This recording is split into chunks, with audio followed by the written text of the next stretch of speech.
ko am 3 mois. ci diggante bi il y a effectivement à partir de septembre. la possibilité le droit du président de dissoudre l'Assemblée. et que man personnellement sama avis personnel mooy ne Ousmane Sonko warul dem ci assemblée bi pour def déclaration de politique générale xam nga lan moo tax. day ñëw di leen wax lan mooy politique de santé. Koura Macky fàqee ca lang ga naan ministre de la santé tabaxal defal salon de massage. en tout cas moom artu na ko.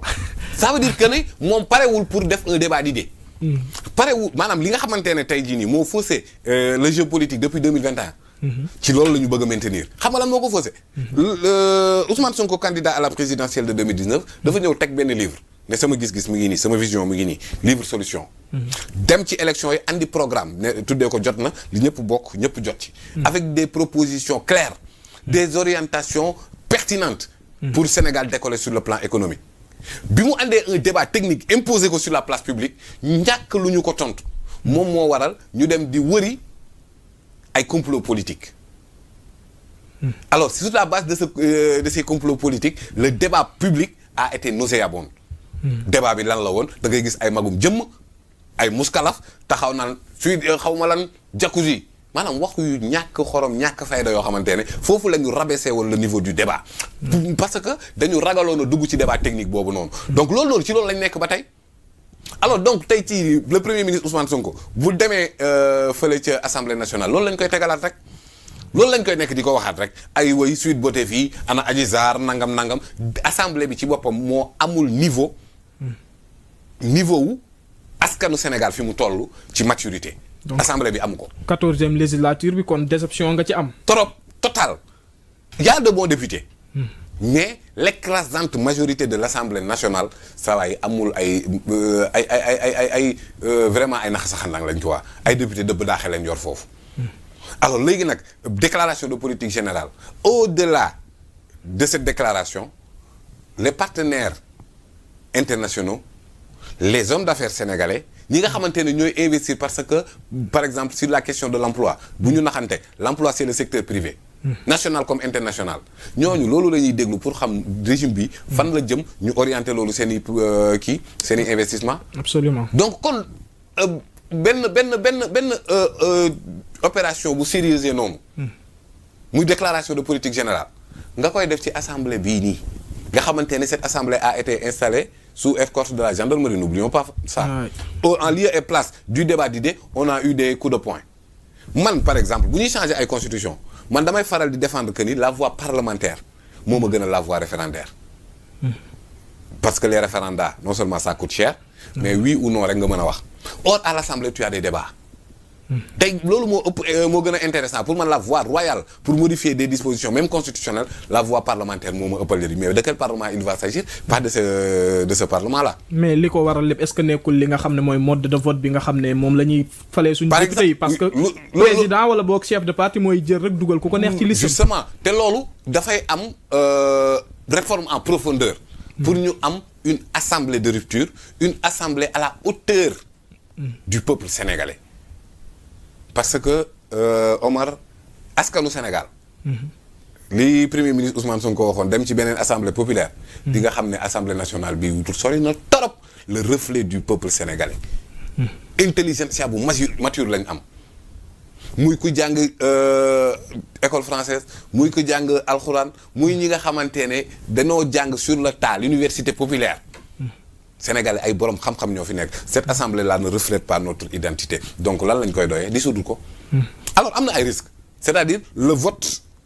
du budget 2024-2025 par exemple yooyu. te man jàpp naa ne li ñuy yàqamti na ñëw rek lenn lañ ci soxla. un coup politique spectaculaire voter une motion de censure contre le premier ministre Ousmane Sonko parce que depuis 1962 Mamadou Dia. aucune motion de censure n'a prospéré. Et ils veulent le faire prospérer contre Ousmane Sonko. mais est-ce que ñoom dinañ jël risque boobu def ko d'autant plus que suñ ko defee xam nañ li leen di xaar forcément suñu yeggee le 14 septembre le président su amee avis li nga xam ne mooy conseil constitutionnel daf koy dissoudre. bu leen di may ñu yegg fa bu leen may ñu yegg fu ñu koy defee ñoom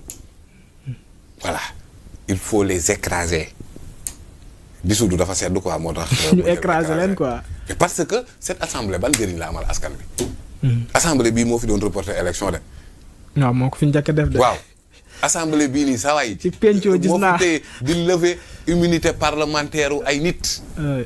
fokk ñu am cette assemblée de rupture pour mën a am un débat à la hauteur de l'intelligentsia du premier ministre Ousmane Sonko. Il va apporter des propositions. Il va orienter un débat vraiment très sérieux sur le plan économique. lan mooy sunu politique sanitaire lan mooy sunu politique agricole ñu am dëgg lu ñuy wax modèle économique loolu loo raflé woon Sénégal te pourtant il l'avait dit en tant que député. benn jour ci ministre des finances di ñëw assemblée nationale. mu ne ko amoo leen modèle économique. alors c'est le moment pour le premier ministre Ousmane Sonko de décliner un modèle économique après docteur Mabouba dina la wax fan la jëmee agriculture. absolument le ministre Alioune Dione. microfinance ak économie sociale solidaire. dinañ xam moom mooy kan ak ban perception la am parce que c'est quelqu'un un acteur du secteur qui s'y connaît en profondeur et qui a fortement l'ambition de révolutionner parce que il dit que Sénégal ndekete mësut am politique économique sociale solidaire dinañu wan ban angle lay jël pour révolutionner ban initiative lay jël pour révolutionner li nga xamante ne tey jii nii moom mooy l'économie sociale solidaire et tant d'autres secteurs alors léegi loolu dañ koy bàyyi Kouramaki non ce n'est pas une stigmatisation que je fais à son encontre mais seulement moom moo gën a identifié wu en termes de médiocrité parlementaire ak gën xaw ma la nag et cetera xam nga loolu taxul ñu andi ko fa parce que ruube moo tax ñu andi ko fa kon ça retourne rek ci responsabilité de son mentor gars yi faaw ñu am ay xeexkat de pour des fois dañu bëgg ay xeexkat waa kuy ruube pour Omar ruube wu ñu c'est du sérieux c'est la représentation populaire c'est de l'avenir du Sénégal dont il s'agit Assemblée nationale foog mu mën a taxaw dëgg ci ñett yi contrôler l'action du gouvernement évaluation des politiques publiques voter des lois ruube wuñu surtout contrôler l'action gouvernementale loolu cuune du ko def quand même loolu ce n'est pas une question de ak gën non alors donc il faut que ñu révolutionner loolu noonu yëpp donc kon vivement cette dissolution en tout cas c'est une demande sociale hein la dissolution de l'Assemblée nationale. demande sociale quoi gars yi ñu ngi koy xaar de franchement. exactement parce que Sénégal tamit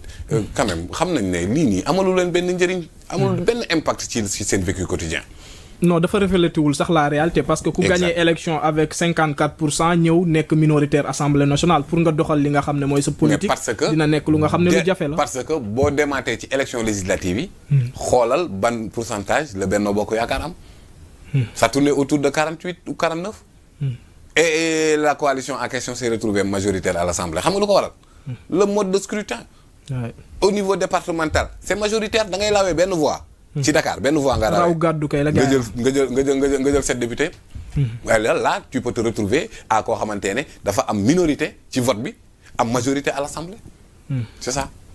am na solo bu baax a baax moom Pape Moussa moom jàppale na li nga xam ne mooy assemblée nationale bi waruñ ko sax dissoudre waaye dañ koy écraser ñi ngi ciy xaar peut-être dogal bi nga xam ne moom la ci le président de la république war a jël leneen lu ñu war a waxtaanee bokk na ci la guerre des cheikhs noonu laa koy woowee sax entre ki nga xam ne mooy Cheikh Tidiane Dièye ak ki nga xam ne mooy Cheikh Dieng nekkoon ex-DG ONAS gis nañ bi nga xam ne mooy biñ ko wàccee ci poste bi mu nekkoon mu def benn conférence de presse di dédouané wu di xamle ci wàllum li nga xam ne mooy oto bi waaye tamit ci wàllum lobbying bi nga xam ne fi mu toll nii am na ci biir li nga xam ne mooy ONAS ñenn ñi sax jàpp ne voilà conflit d'intérêt dafa am digganteem ak ki nga xam ne mooy son ministre tutelle bi nga déggee li nga xam ne mooy sorti Cheikh Dieng bi est-ce que li mu wax rassuré na la. bon xam nga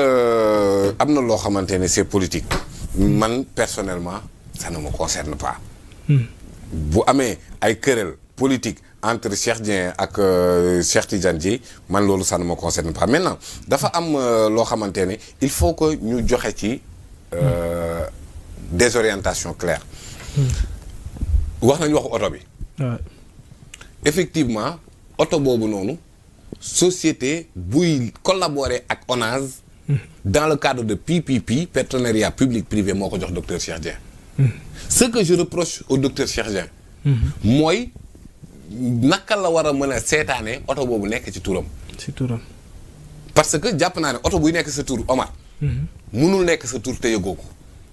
munul nekk sa tur te recevoirul sa consentement. munul nekk parce que pour nga muter benn affaire ci sa tur il faut donner au moins ta carte d'identité. say données personnelles dina fa dem. exactement te say données personnelles fu mu dem jàpp naa ne recevoir na sa consentement or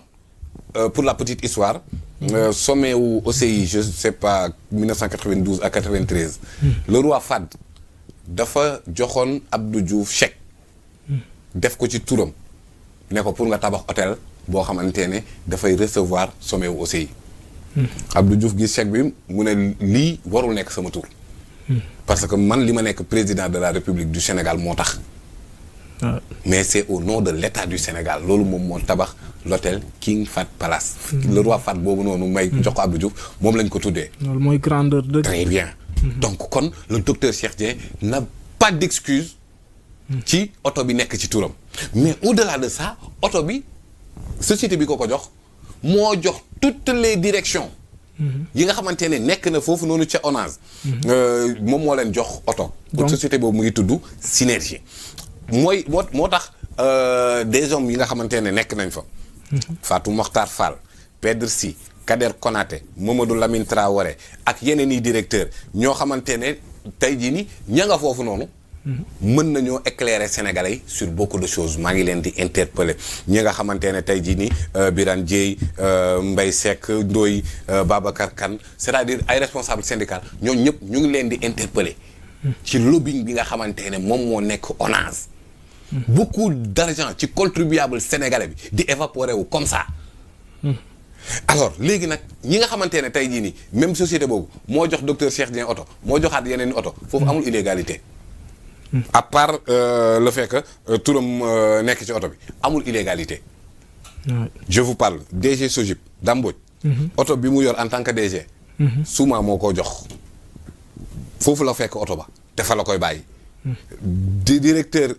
général Faye bi fa nekkoon fa la fekk oto ba fa la koy bàyyi Gallo Ba fa la bàyyi oto bi te pourtant loolu société buy liggéey ak Sogip moo ko jox am na loolu c'est pas problématique voiture de fonction moom nekkul problème quoi du c'est pas problématique te Synergie boobu noonu nekkul kuy soumissionner ay marché ONAS maanaam nekkul en conflit ak qui que ce soit dafa nekk dans le cadre du partenariat public privé depuis régime Abdou Diouf kon kooku amul lenn lu muy corrompre kenn waaw mais conception boobu la ci gars yi am dañoo jàpp ne voilà dafa koy jox pour li nga xam ne mooy corruption parce que mën a gagner yenn marché yi voilà léegi nag kooku soumissionné wul marché nag dans rubrique bu ñuy wax appui institutionnel la joxe oto yooyu yëpp direction oto yi nekk ci biir ONAS nekk ci turu Synergie kenn xamul lu mu toll ma nga fa demal journaliste nga vérifier loolu ce n'est pas de la corruption Synergie yàgg nay joxe bu doon corruption la pourquoi sanctionner docteur Cheikh Dieng kese il faut sanctionner Synergie parce que corrupteur fu corrompu am corrupteur am na fa pourquoi kon donc sanctionner le soi-disant corrompu bàyyi le corrupteur absolument ce n'est pas de la corruption am na oto yu nekk ci biir ONAS ay direction yor ko ay acteurs ay travailleurs foofu yor ko turu Synergie boobu noonu la nekk donc kooku nekkul woon kuy soumissionner marché bay ut ku mu corrompre loolu il faut que ça soit clair yàq der tamit baaxul tooñ it baaxul c'est ça la vérité dans cette affaire là alors léegi leneen li nga xamante ne moom la ko ministre am di reprocher notamment luy niroog surfacturation le ministre n'a pas parlé de surfacturation soupçon njortu na ne parce que effectivement ku mu mënti woon doon nga njortu ko mooy marché boo xamante ne yàgg nañ koy exécuter à 83 millions le marché se retrouve avec 300 millions c'est normal qu'il se pose des questions en plus de ñi nga xamante ne tey ñoom ñoo gagné marché bi kenn xamu leen torop ci secteur bi donc mais n'empêche DAO muy document d'appel d'offre bi ça a été validé par la DCMP ñi gagné la ñu xamut mu ne ko léegi lii nu mu demee et malheureusement avant que muy tontu limogé nañ ko. Or man dama gëm ni mënuñu woon jël sanction ci nit sans pour autant déglu ko mu andi ay explications yu leer moom weddiwu ko. L'explication qu'il a apporté mu ni ci loolu noonu li waral mu dem 300 millions. mooy maanaam même loué camions yi kese. loué camions yoo xamante ne 25000 mètres cubes de boue la nar a yóbbu Mbëbës. boo amee ay camions wu 20 mètres cubes il te faut 1125 camions. En raison de 150 000 par camion loolu rek ça retourne à 187 millions kon donc ki la wax ne 83 millions la kooku da doon taf yëngal moo tax inondation bi daan fi des di sonal nit ñi kon kooku dëgg-dëgg curé wul ça servait à autre chose que curage d'après le docteur Cheikh Dieng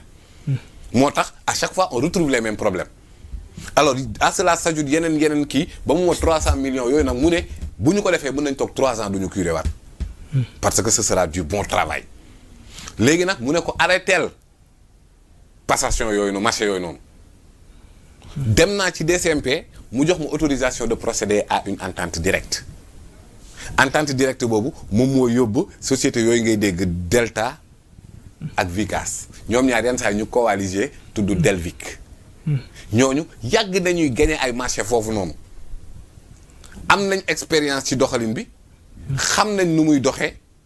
looloo tax ñooñu ci entente directe boobu même actuellement nii ñu ngi doxal Touba Kër Ñang ca ñoom la nekk ak yeneen ñu ngi koy exécuter te amaguñ contrat parce que situation d'urgence lañ nekk aussi mi ngi taw alors loolu moom mooy soupçon yu ñuy wax ci ay surfacturation ak yu ni mel gré à gré amu fa parce que def na appel d'offre validé par la DCMP. mais en dehors de ça tamit ñeneen ñi ngi njortu ne dafa laal lu nga xam ne lu sensible mooy ndoxum li nga xam ne mooy wàllum Touba bi foofu tamit nekk na lu nga xam ne bi ko laalee peut-être voilà non loolu waxul jur na loolu waxul dafa ne rek am na dossier boo xam ne ma procureur woo na ko procureur woo bu ko procureur woowul dans le cadre du jubal jubbanti et que l'argent du contribuable yitteel na docteur Cheikh Dieng bu gisee une violation de quoi que ce soit bu gisee manque de transparence dafa am obligation wax ko sénégalais yi su ko waxul complice la mais loolu est-ce que du andi malaise ci li nga xam ne mooy la coalition Diomaye président n'est pas au-dessus du Sénégal luy andi malaise ci coalition bi te di andi transparence ci gestion wu deniers bi da nga ko war a wax bu dee moom docteur Cheikh Dieng dafa constaté ci wàllum affaire boobu muy junj ci ndoxum Touba bi ne nañ ma woo bu dee dafa jàpp ne daf ci am loo xóor daf ñu ko war a wax sinon silence dolosive lañ tudd maanaam silence coupable la tudd loolu na ko wax bu dee leer na te am na ay firnde absolument jarul muy xaar kenn di la woo waay Omar en tout cas war boo gisee ab sàcc sa kër da ngay xaar procureur wala war nañ ko leeral dama lay laaj rek nga boo gisee sàcc sa kër da ngay xaar procureur wala waaw moom Sénégal këram la bu ci gisee ab loo xóor na taxaw wax ko donc amul layam mi nañu wax bu dul dëgg nag waaw boobu nag docteur Cheikh Tidiane Dièye il va user de tous ses droits mais man li ma wér te wóor mooy lii nii yëpp lu ñu warut a minimiser ndax moom it def na ay erreurs je t'ai parlé de mutation oto bi mais aussi def na ay recrutement yu jaarul conseil d'administration moom Cheikh Dieng mooy brigade d'intervention rapide boobu ñuy wax donc licenciement bi mën nañ ko justifier c'est du ressort discrétionnaire du président de la République bu ko neexoon mu licencier mu limoger ku ko neex sans donner d'explication moom la constitution jox de nommer aux emplois civils et militaires du ma commenter loolu mais par contre recruter na te jaarul conseil d'administration loolu violation la loolu du yoon loolu lanu xeex pour yooyu noonu jóge fi des recrutements claniques ou même parfois politiques boo xoolee ba ci biir dans l'affaire du port de Dakar ce sera encore la même chose. oui temps yi tamit mi ngi jur coow bu baax. très bien te loolu bokk na ci li nga xamante ne ñu xeex ko pour mu jóge fi alors donc au vu de ça man docteur Cheikh Tidiane Dièye li ma jàpp te gëm ko mooy koo xamante ne la il est intègre patriote wane ci Sénégal loo xamante ne kenn mënu koo xool bëtu yabaate kon kooku damay gëm bonne foi am même s'il se trompe parce que l'erreur étant humaine nul n'est infaillible il se trompera de bonne foi. En tant que ministre est-ce que moom tamit jotul mu génn addu ci leeral li nga xam ne gis nañ ONAS def nañ benn communiqué démb di wax peut-être mais en tant que ministre li mu war a tontu dëgg moom mooy le quotidien des Sénégalais ndox bi taw bi na gën a tontu loolu loolu gën a doon yitteem am na ay tappalekat yu naan na démissionné di waaw maa ngi koy gis waaw loolu tamit ay tappalekat nag bu dee loolu teel na quoi teel non dafa amul sens bu dee loolu kay président Diomaye démissionné luñ ko taxalul bëri na bu dee loolu premier ministre Ousmane Sonko démissionné luñ ko taxalul keneen ak keneen démissionné finalement Sénégal yëpp kenn du am benn poste de responsabilité xam nga lu tax yow mii sax yow Omar lii léegi ñu taxal la lu la neex commencé la woon rek yàlla tijjil la wërsëg waaw nga tàmbali nekk ci kaw donkaasi gi léegi ñu franc-maçon lañ la njëkk a wax c'est ça le Sénégal donc tuumaal nañ la accusé nañ la en quoi ça peut justifier une démission c'est du n'importe quoi am na solo bu baax a baax mu nekk ay leeral yu nga xam ne andi na ko ci wàllum li nga xam ne mooy ONAS entre les deux Cheikh Dieng ak ki nga xam ne mooy Cheikh Tidiane Dièye nekk li nga xam ne mooy ministre tutelam mais avant ñuy jeexal rek ñu dugg ci li nga xam ne sànq maa ngi koy xam naa ne débat bi moom day intéressé li nga xam ne mooy les relations Sénégal France wala boog France